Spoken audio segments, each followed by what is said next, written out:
取代 GBU-57，美军新型钻地弹 GBU-76B 到底有多夯？作为伊朗地下核设施最严厉的父亲， GBU-57B 巨型穿头弹重约13607公斤，在2025年的午夜重锤行动中首次投入实战。在这次行动前，对岸不少人嘲笑说，一枚炸弹威力能有多大？美军是准备给地下的伊朗核设施挠痒痒吗？很快，伊朗人帮美军做出了解答。哈梅内伊埋在地下100米的福尔多核设施直接被 GBU-57炸上了天，地下核设施当场成了空中核设施，伊朗被迫签署停战协议， GBU-57一战成名。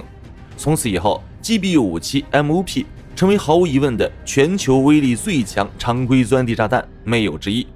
不过，根据军文网站 Air and Space Force 的报道，最强钻地炸弹的名头或许要易主了。美军空军最近表示，他们已着手研发下一代钻地武器，并正式将其命名为 GBU-76B。 熟悉美军武器标号命名习惯的朋友应该知道，数字越大，往往战力更强。那么 GBU-76与 GBU-57这中间的19到底差在哪里？ GBU-76B 的威力又到底有多夯？想知道 GBU-76为何会横空出世，我们就得先回到2025年，看看 GBU-57在那场午夜重锤中的表现。那一战 GBU-57不负众望，成功摧毁了目标，但是他也不幸让五角大楼看清了现役钻地体系的短板。首先是载具的极端局限性，这已经成了美军战略投送的长庚组。 GBU-57重达13.6吨，这个体重让它成了名副其实的战机粉碎机。放眼整个美军空军，目前竟然只有 B2 幽灵隐身轰炸机能带得动它。每一架 B2 的机腹弹舱费尽9牛2虎之力，也只能塞进2枚这种巨型炸弹。这意味着，如果要对一个庞大的地下基地进行饱和清理，美军必须动用珍贵的战略轰炸机中队，冒着极高的维护风险进行长途奔袭。大家要知道， B2 每飞行1小时，地勤人员就得在地面上伺候超过100个小时。这种极低的效能比，在追求全球及时打击的美军眼里简直无法忍受。其次是 GBU-57在面对新型超高强复合防护材料时的力不从心。2025年的福尔多之战，美军是靠着多弹瞳孔的传统战法才啃下了那块骨头。所谓多弹瞳孔，就是让多枚炸弹准确地砸进前一枚炸弹开出的弹缝中。这种战术对飞行员的操作精度和制导系统的稳定性要求，已经到了当前人类所能调控的极限。一旦敌方在地下工事上方加装某种特殊的柔性吸能层，接力钻地的容错率将瞬间归零。美军敏锐地意识到，单纯通过增加炸弹重量来换取穿透力的时代已经走到了尽头。他们不可能为一枚30吨的炸弹专门造一架巨型飞机。新时代的大船已经无法承载一枚只喜欢堆积重量的炸弹。当然，还有一个更重要的原因，其关乎美军未来的绝对核心 B-21突袭者的服役。作为美军下一代隐身战略中坚， B-21的机体尺寸比 B-2要小上一圈。虽然它的隐身涂层和数字化架构更先进，但它的弹舱空间确实塞不下 GBU-57这个大家伙，这就产生了一个尴尬的战术断层。如果你手里握着全球最锋利的隐身手术刀，却发现没有配套的开罐器，那么在面对深埋地下的指挥中心时， B-21的威慑力就会大打折扣。美军绝对不会允许这种有枪无弹的情况发生。于是 GBU-76B 作为 NGP 的核心，被以最高优先级推向了前台。它不仅要求保持甚至超越前代的穿透力，还必须完成一次极限的瘦身运动。那么这个减重了整整 3.6 吨的新兵，凭什么能比13吨的前辈更夯？根据目前美军生命周期管理中心公开的合同招标细节， GBU-76B 的数据足以让任何地保守卫者冷汗直流。它的设计权重被严格限制在 2.2 万磅，也就是约 9.9 吨以下，相比 GBU-57减少了整整3600多公斤的重量，这相当于减掉了一架小型战斗机的分量。在认知里，钻地弹的威力主要来自于质量与速度的动能乘积。轻了这么多，难道美军打算靠念咒语来穿透那些加固了一层又一层的混凝土吗？这正是 GBU-76夯爆的地方，它在材料学和制导上玩起了跨代压制。这主要体现在3个方面：一方面是弹体长径比的科学优化。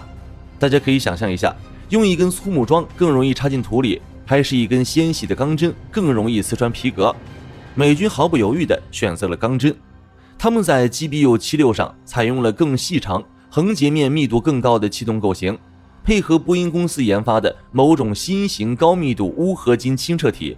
虽然总重量轻了，但其撞击点单位面积上的压强反而比 GBU-57提升了一个量级。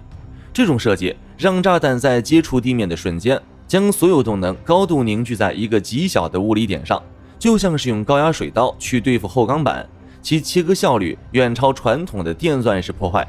第二是让所有伊朗地下指挥部晚上做噩梦的智慧鼠楼层引信。 GBU-57的引信虽然也算顶尖，但在面对多层多空隙结构时仍有误判的风险。而 GBU-76B 配备了由应用研究协会深度定制的先进危机电感应引信，这种引信集成3轴加速度计和声波压力感应器，它能实时侦测炸弹在钻行过程中遇到的每一层介质阻力变化。当炸弹穿透几米厚的混凝土，进入地下3层的实验室空隙时，引信会感知到阻力的瞬间消失，它能像电梯显示器一样准确判断出自己已经穿到了地下负几层。只有到了预设的最核心区域，比如指挥官的办公桌正上方，它才会下令起爆。精准定身的技术让 GBU-76能用更精准的装药量实现更大的内部超压摧毁。它不是在地面搞大新闻，而是在你觉得最安全的保险箱里点燃一场毁灭性的风暴。第3个方面是多模态制导系统。 GBU-57过去主要依赖 GPS 惯性辅助导航，在强电磁干扰下仍显吃力。GBU-76B 为此集成了美军最新的备用导航系统。根据军方公告，这套系统具备在 GPS 信号完全被遮断的信号盲区内持续修正的能力。即便对手在地下工事周围部署了最先进的 GPS 干扰机， GBU-76依然能通过内部的星光修正或地形数字匹配技术，保持 2.2 米以内的命中误差。大家思考一下，从1万米高空自由落体，精准砸进一个不到2米宽的通风井盖，这已经不是抛物线了，这是上帝在100米外玩穿针引线的游戏。极致的精度让 GBU-76不再需要靠大力来掩盖不准，它能准确地沿着你掩体结构中最脆弱的节点刺进去。这种从重量级拳手到职业刺客的转变，几乎也标志着美军钻地武器正式进入了 2.0 时代。以上这些都是 GBU-76优于 GBU-57的地方，它真正的杀招还没有掏出来。要聊巨型钻地弹，就绝对离不开他们的伴侣。GBU-57的伴侣是 B2， 那 GBU-76呢？毫无疑问，美军给它的配置就是那架被称为全球最先进的投送平台的 B-21突袭者战略轰炸机。那么 GBU-76搭配 B-21到底有多强？大家都知道， B-21之所以被称为最先进平台，关键在于它那近乎玄学的低可探测性。但由于 B-21的内埋式弹仓为了隐身做了极大牺牲，导致其装载空间非常敏感。GBU-76成功瘦身 3.6 吨，缩短了弹体长度，这完全是为 B-21的弹仓量身定制的规格。以前美军一架 B-2只能战战兢兢地携带2枚 GBU-57去执行那种孤注一掷的任务，而现在一架数字化程度更高的 B-21极有可能通过旋转发射架一次性挂载2到4枚 GBU-76，数枚钻地导弹丢下来，哥斯拉都得求饶。这种打击密度的提升才是最夯的战略改变。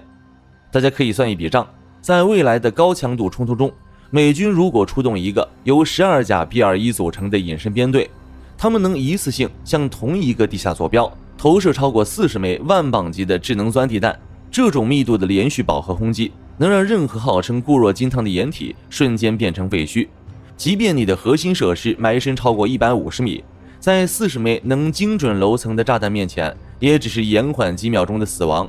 而且 B-21的隐身性能更偏向于全频段屏蔽，它能穿透那些 B-2不敢轻易进入的高风险防空圈，可以在距离目标更近、投弹角更陡的空域释放 GBU-76B， 顶着你的鼻子尖投弹的从容感，是任何远程巡航导弹都无法提供的心理压迫。值得一提的是， GBU-76的减重还带来了一个战术层面的连锁反应。由于重量下降到了10吨级别，美军其他的战术平台也开始有了非分之想，比如经过结构增强的 F-15EX 鹰2，理论上也能在机腹挂架携带一枚这种万磅炸弹。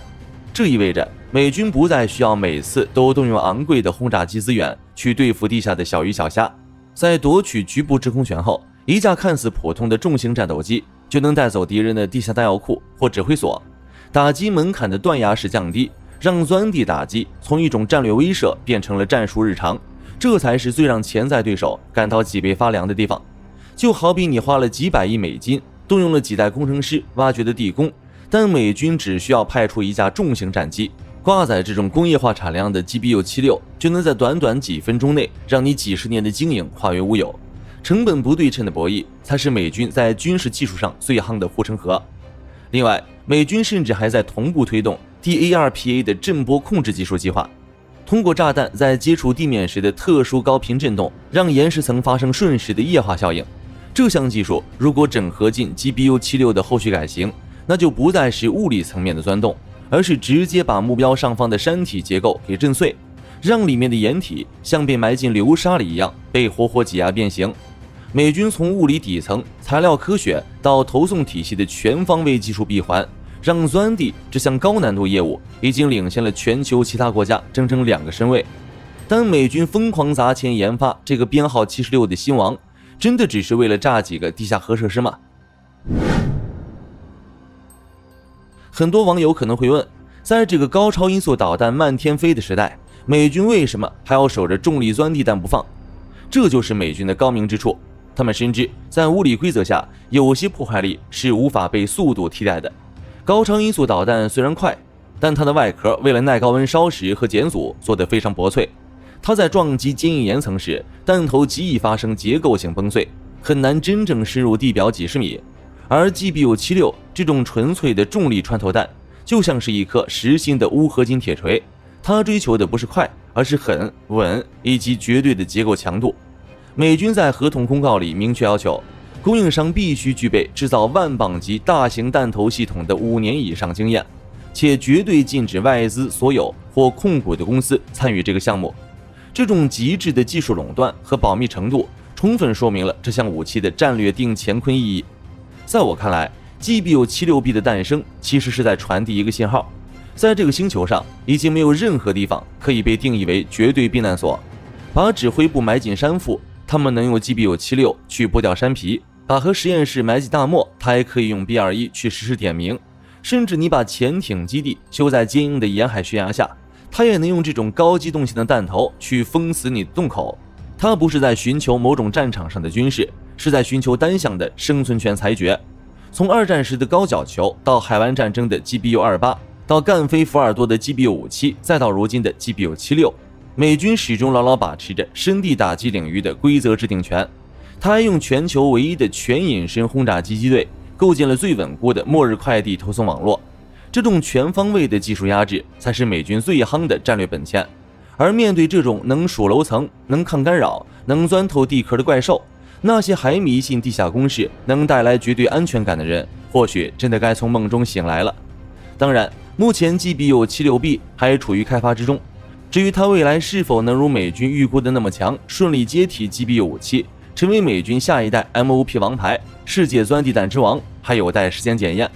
好了，本期关于美军最新开罐神器 GBU-76的故事到这里就结束了。各位认为，面对这种无孔不入的地底刺客，未来的地下工事还有存在的必要吗？或者你认为什么样的技术创新才能真正阻挡这颗来自万米高空的重力铁锤？欢迎在评论区留下你的深度见解，别忘了点赞、订阅、打开小铃铛。我们下期视频再见。